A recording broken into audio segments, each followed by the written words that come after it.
నాకు ఒక వ్యక్తి తెలుసు.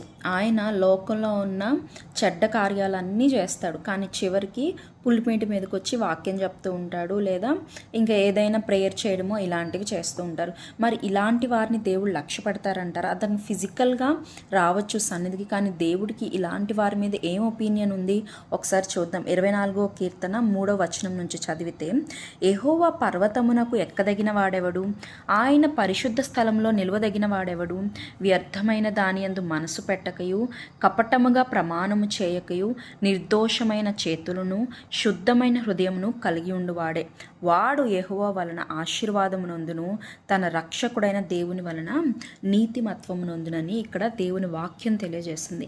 ఇప్పుడు నేను ఒక పర్సన్ గురించి చెప్పాను కదా, ఆ పర్సన్ ఎంతో వ్యభిచార పాపం చేస్తూ ఉంటాడు, చాలా క్రియలు ఆయన జరిగిస్తూ ఉంటాడు, ఇంకా ఎన్నో దొంగతనాలు వాట్ నాట్ అన్నీ చేస్తూ ఉంటాడు. కానీ చివరికి ప్రేయర్ చేస్తూ ఉంటాడు, పుల్పిట్ మీదకి వెళ్ళి వాక్యం చెప్తూ ఉంటాడు, లేదా ఏవైనా స్పీచెస్ ఇస్తూ ఉంటాడు. ఇవన్నీ చూసినప్పుడు ఇలాంటి వారు ఏంటి ఇంత పొజిషన్లో ఉన్నారని మనకు అనిపిస్తుంది, కానీ వారు ఫిజికల్గా అక్కడ ప్రజెంట్ అయి ఉండొచ్చు. కానీ దేవుడు అంటున్నాడు, ఇతను నా దగ్గర నిలవదగిన వాడు కాడు, ఇతనికి ఈ రైట్ లేదు అని చెప్పేసి దేవుడు మనకి ఇవాళ తెలియజేస్తూ ఉన్నాడు.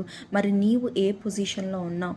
ఒకవేళ నీవు కూడా అన్ని లోకంలో ఉన్న చెడ్డ కార్యాలన్నీ చేసి చివరికి దేవుని దగ్గరికి వచ్చేసరికి, సన్నిధికి వచ్చేసరికి ఏమి తెలియని వాడిలాగా, అసలు అమాయకుల్లాగా లేకపోతే అమాయకురాల్లాగా, నేను చాలా భక్తిపరురాల్ని అన్నట్టు నువ్వు పోట్ర చేస్తూ ఉంటున్నావేమో. కానీ మనుషులకి అది గొప్పగా అనిపించచ్చేమో, కానీ దేవుడు అటువంటి వారు నా సన్నిధిలోకి రావడానికి అర్హులు కారు అని డైరెక్ట్గా మొహం మీద దేవుడు చెప్పేస్తున్నాడు.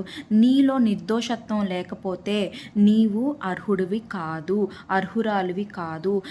నీకు కపటము, లేకపోతే ఇతరులు మోసం చేయడము, ఇతరుల మీద కన్నింగ్ ప్రామిసెస్ చేయడం, ఇవన్నీ ఎప్పుడైతే ఆ కన్నింగ్నెస్ నీలో ఉంటుందో ఇవన్నీ దేవుడు ఎంకరేజ్ చేయట్లేదు. అలాంటి మనసు నాకొద్దు, దోషంతో నిండిన చేతులు నాకొద్దు, కపటంతో నిండిన మనస్సు నాకొద్దు, కపటంతో నిండిన ప్రమాణాలు నాకొద్దు, నాకు ఇలాంటి వారు వద్దు, నా పరిశుద్ధ స్థలంలో వీళ్ళు వద్దు అని దేవుడు ఇవాళ మాట్లాడుతున్నారు.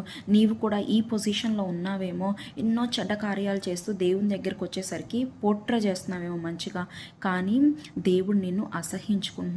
ఎప్పుడైతే నువ్వు మారతావో, నీవు ఒక దేవుని భయభక్తులు కలిగి, దేవునిలో జ్ఞానం కలిగి నడుచుకొని యథార్థ హృదయంతో ఉండాలని నువ్వు ప్రతిష్ఠించుకుంటావో అప్పుడు నీవు అర్హుడు అవుతావు.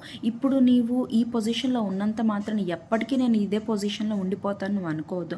నువ్వు మారితే, నిన్ను నీవు తగ్గించుకో